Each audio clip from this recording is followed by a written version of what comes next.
The first race born to a violent world were the orcs, made pure, violent, and immortal by Zeus.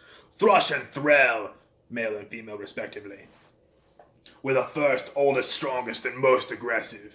However, they never mated.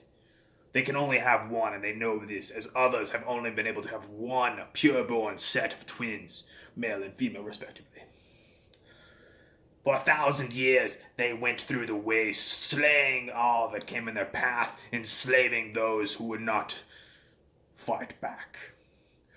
Looking for strength, eventually they got tired, and by tired I mean bored. They became bookish and lazy. Camping in a small settlement, well defended, nothing would mess with them. After another 1,000 years, Threll is finally getting that twinkle in her eye, going, "Oh, Thrush, it's time."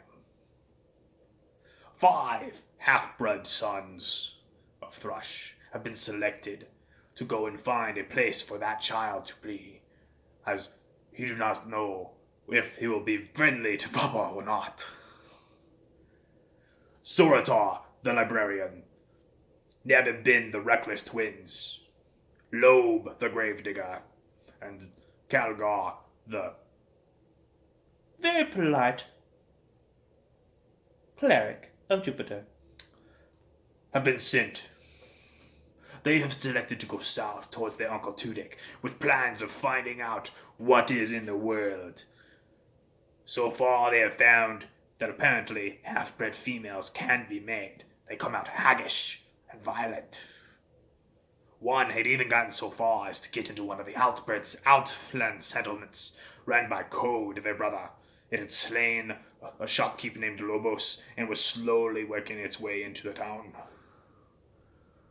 They did not stand for this. After solving that problem, as far as they knew, they've gone south again. They ended up stumbling onto a giant named Dew, who had no pants. This giant was polite, very friendly to Calgar, who happened to speak giantish. During that time, they became very friendly. However, they had to offset and go their different ways due to a flood. From there, they found an ancient bridge, older than any story they had ever heard. It was covered in moss, and the moss spoke to them. "I'm Mystics, please, take me with you." Meeseeks is now a part of the party, a small little grub that has grown quite fond of Zorotar. They continued south, stumbling onto a Gatorade Blue lake. I do not have another word for Gatorade Blue, so I'm going to go with that. That just happened to talk to them in their heads. "Who is your father? Who, ha?" After Zorotar was almost drowned, and Neb was so very polite as to offer the torturing, they've continued on. They met a small, odd figure who was selling jars on the side of the road, who then grew a snake head and stunned and enslaved Loeb and Neb, making them partial servants invited to a party that was going to be further south. Fortunately, the brothers were able to save them. Otherwise, I don't know what would happen. I hadn't gotten that far in my story yet. I do know. But that's not for now. They saw, and as they were rescuing Neb and Loeb, they saw a head of a figure very similar to their own, gray in texture, but with tentacles coming out from its mouth. They continue south. They stumble onto an old ruin of a building with a statue with a snake and a lion head that is not finished. And then they hear from the depths, "Meh, meh, meh, meh, meh, meh, meh, meh, meh, meh, meh, meh, meh, meh, meh, meh, meh, meh, meh." Thousands of voices in unison singing show tunes in Meps, very specifically Meps. They go down, they fight a giant spider. It's very weird. They come back up.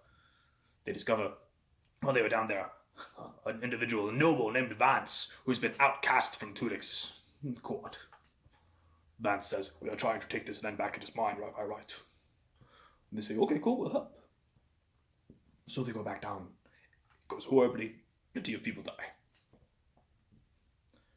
Turns out, at the bottom of this dungeon is a back door to Hades, the land of the dead, where they just happen to meet Persephone. Persephone has told them, one of you has died.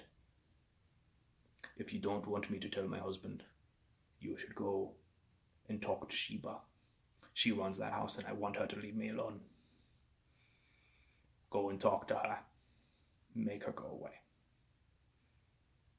And that is so far where the story is. We've been playing for roughly 8 weeks, 5th edition homebrew for Dungeons & Dragons. My name is Steve. I have my friends playing with me, and I am very excited. It's going to be very cool. We've been playing for about 8 sessions, and they've met a lot of players in what I don't think they realize is a very non-linear game. I do what I call simulation DMing, where I populate a world and I set some things in motion. I have a bunch of conflicts.